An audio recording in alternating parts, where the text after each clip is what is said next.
हमारे साथ बातचीत करने के लिए चिराग पासवान मौजूद हैं। चिराग जी, रामविलास पासवान की गैर मौजूदगी में पहला लोकसभा चुनाव था और अपने बलबूते आपने चुनाव लड़ा, 5 सीटों पे लड़ा, 100% का स्ट्राइक रेट रहा। बिल्कुल, और मेरे लिए ये बड़ी बात है जिस तरीके से बिहार की जनता ने हम लोगों पे विश्वास रखा, मेरे प्रधानमंत्री जी ने मुझ पे विश्वास रखा। भाई मुझे लगता है भारत की राजनीतिक इतिहास में पहली बार ऐसा हुआ होगा कि किसी गठबंधन राजनीति में गठबंधन के साथ ही सिंगल सांसद वाली पार्टी को 5 सीटें लड़ने के लिए दी गई हों। ऐसे में 5 सीटें हम लोग लड़े, 5 की 5 जीते, एक नए नाम के साथ, एक नए सिंबल के साथ, बिना पापा के। अभी तक हमेशा वो रहते थे, उनका मार्गदर्शन रहता था, उनका स्ट्राइक रेट हमेशा 100% इसी तरीके से रहता था। 2019 में भी देखेंगे 6 लड़े 6 जीते। ऐसे में मेरे लिए एक बड़ी बात थी ये कि मैं उनके प्रदर्शन को मैं दोहरा सकूं। मुझे लगता है उन्हीं का ही आशीर्वाद है, उन्हीं के आशीर्वाद से ही आज यहाँ तक पहुँचा हूँ। 5 सीटें मिली और बिहार गए, आप सभी सीटों पर प्रचार करना शुरू किए। लगभग बिहार के सभी लोकसभा सीटों पर आप प्रचार करने गए। क्या प्रचार कर रहे थे उस समय ये एहसास हो रहा था कि भाई जो 2019 में हिसाब किताब था, मोदी का लहर था, वाकई ये इसमें थोड़ी सी कमी आई है? देखिए, मैं ईमानदारी से बोलता हूँ, चुनाव प्रचार के दौरान अगर किसी एक व्यक्ति के नाम पर उत्साह था तो वो मेरे प्रधानमंत्री जी के नाम पर ही था। और स्वाभाविक भी है, कारण भी है, जिस तरीके से देश में विकास की योजनाओं को, गरीब कल्याण की योजनाओं को धरातल पर उतारा गया है, ऐसे वो लाभार्थी वो और किन के पास जाएंगे? आज मुझे बताइए ना, जिस महिला के सम्मान के लिए शौचालय का निर्माण हुआ वो किन के साथ जाएंगी, या जिनको उज्ज्वला मिली वो किन के साथ जाएंगी, या जिनको आयुष्मान का लाभ हो रहा है वो किन के साथ जाएंगे, या वो 80 करोड़ लोग जिनको आज भी प्रति माह 5-5 किलो अनाज मिल रहा है मुफ्त में, वो किन का साथ देंगे? ऐसे में जहाँ एक तरफ ये उत्साह ज़रूर था, बट हाँ, कहीं ना कहीं कुछ ऐसे भ्रमित करने वाले विषय ज़रूर थे जिसको विपक्ष ने जनता के बीच पेनिट्रेट करने का काम किया। मुझे लगता है कुछ जगह पे वो लोग सफल भी हुए। बिहार में हम लोगों ने नहीं होने दिया, क्योंकि कांच की हांडी बार बार नहीं चढ़ती। 2015 में भी आरक्षण संविधान का मुद्दा बनाकर इन लोगों ने उस वक्त भी हम लोग को नुकसान, और उस वक्त तो बड़ा नुकसान पहुंचाया भी था। इन लोगों ने सरकार भी बना ली थी 15 विधानसभा में।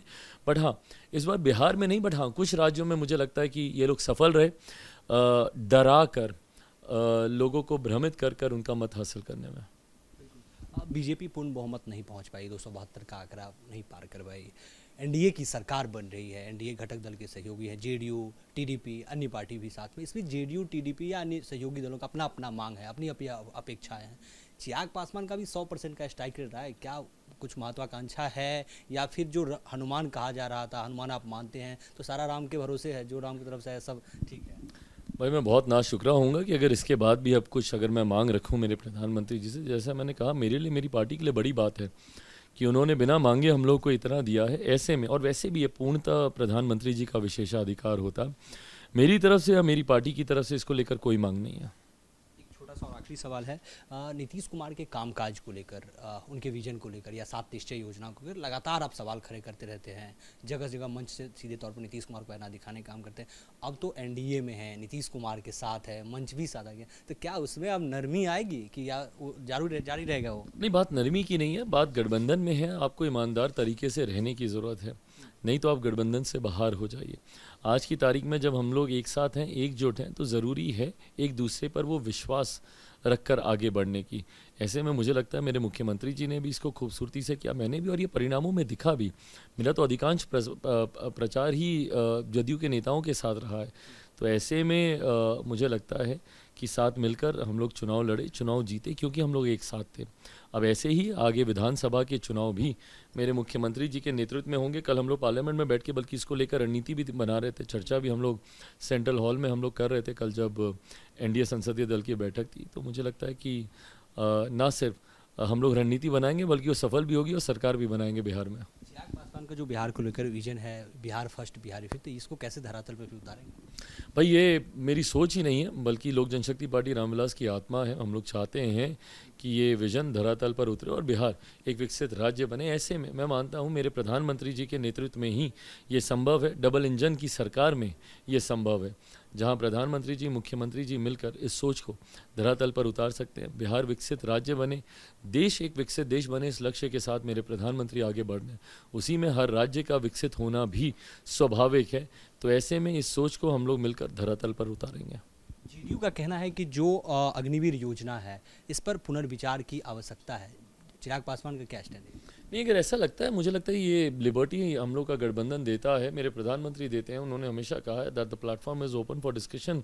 कोई भी आ सकता है, चर्चा कर सकते हैं, हम लोग सुझाव अपने दे सकते हैं। ऐसे में अगर एक घटक दल को ऐसा लगता है, जदयू को ऐसा लगता है, बिल्कुल एक राउंड समीक्षा हो जानी चाहिए और जहाँ पे भी सुधार की ज़रूरत है, बदलाव की ज़रूरत है, उसको किया जाना चाहिए। आप चिराग पासवान हो या जेडीयू के नेता हो, समय समय पर विशेष राज्य के दर्जे की मांग लगातार उठाते रहते हैं, वर्षों से चल रहा है ये मांग, तो क्या लगता है कि इस बार कमोबेश हो जाएगा इससे? नहीं, बिल्कुल, और मैं मानता हूं क्योंकि ये डबल इंजन की सरकार है, कुछ ऐसे प्रावधान ज़रूर हैं नीति आयोग में जिसमें बदलाव की ज़रूरत है, उसको रिविज़िट किया जाएगा। और मुझे लगता है कि ये जो लंबे समय की मांग, और सिर्फ हम ही लोगों की मांग नहीं है, बिहार की जनता की ये मांग है लंबे, और ये अधिकार है बिहार का, मिलना चाहिए। पिछड़े राज्यों में से एक है, ज़रूरी है मुख्य धारा के साथ अब ये राज्य भी जुड़े, तो उसमें जितनी भी मदद इस प्रकार से हो सके, विशेष राज्य के दर्जे के माध्यम से हो सके, उसके लिए हम लोग पूरी तरीके से लगेंगे और संभवतः in due course of time इस कार्यकाल में इसको पूरा किया जाएगा। विधानसभा को लेकर कैसी तैयारी है? चूंकि चिराग पासवान को अगर बिहार की जनता की बात करें तो बिहार में हर एक कास्ट चिराग पासवान पे भरोसा करता है, चाहे वो अपर की कास्ट की बात करें या लोअर कास्ट की बात करें। तो विधानसभा को लेकर क्या फॉर्मूला है चिराग पासवान? भाई, फार्मूला मेरा जातियों से उठकर ही है, जो मेरे लोकसभा में भी आपने देखा। लोकसभा में मैंने कतई जातीयता के आधार पर, मतलब कुछ ऐसी टिकटें हैं जिस पे बहुत उंगलियां भी मुझ पे उठी हैं, क्योंकि वो मैंने उस आधार पर नहीं दी थी जिस समीकरण को माना जाता था कि पैरामीटर होता है चुनाव लड़ने को लेकर।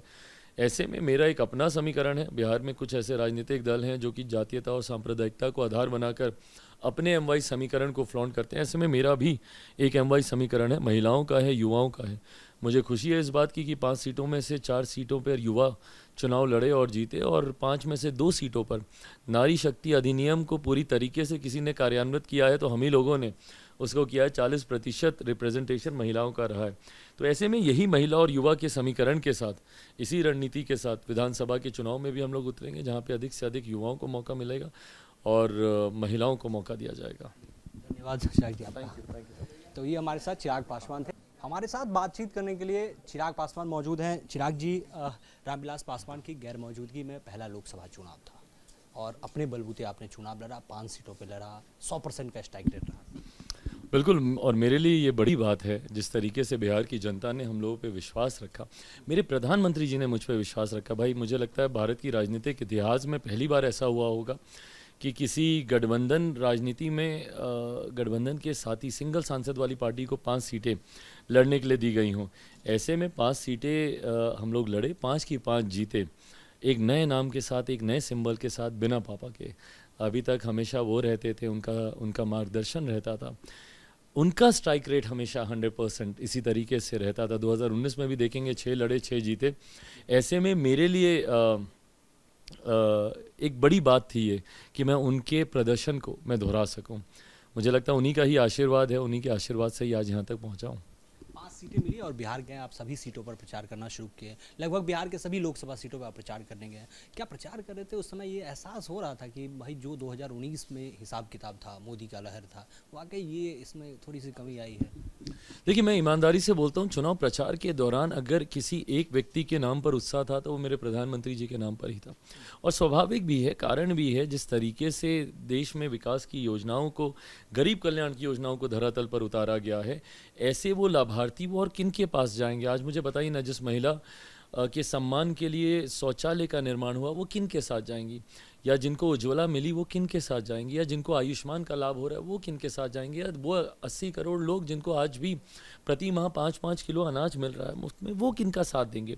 ऐसे में जहाँ एक तरफ ये उत्साह ज़रूर था, बट हाँ, कहीं ना कहीं कुछ ऐसे भ्रमित करने वाले विषय ज़रूर थे जिसको विपक्ष ने जनता के बीच पेनिट्रेट करने का काम किया। मुझे लगता है कुछ जगह पे वो लोग सफल भी हुए। बिहार में हम लोगों ने नहीं होने दिया, क्योंकि कांच की हांडी बार बार नहीं चढ़ती। 2015 में भी आरक्षण संविधान का मुद्दा बनाकर इन लोगों ने उस वक्त भी हम लोग को नुकसान, और उस वक्त तो बड़ा नुकसान पहुंचाया भी था। इन लोगों ने सरकार भी बना ली थी 15 विधानसभा में। बट हाँ, इस बार बिहार में नहीं, बट हाँ कुछ राज्यों में मुझे लगता है कि ये लोग सफल रहे, डरा कर, लोगों को भ्रमित कर कर उनका मत हासिल करने में। बीजेपी पूर्ण बहुमत नहीं पहुंच पाई, 272 का आंकड़ा नहीं पार कर पाई। एनडीए की सरकार बन रही है, एनडीए घटक दल के सहयोगी है, जेडीयू, टीडीपी, अन्य पार्टी भी साथ में। इसमें जेडीयू, टीडीपी या अन्य सहयोगी दलों का अपना अपना मांग है, अपनी अपेक्षाएं हैं।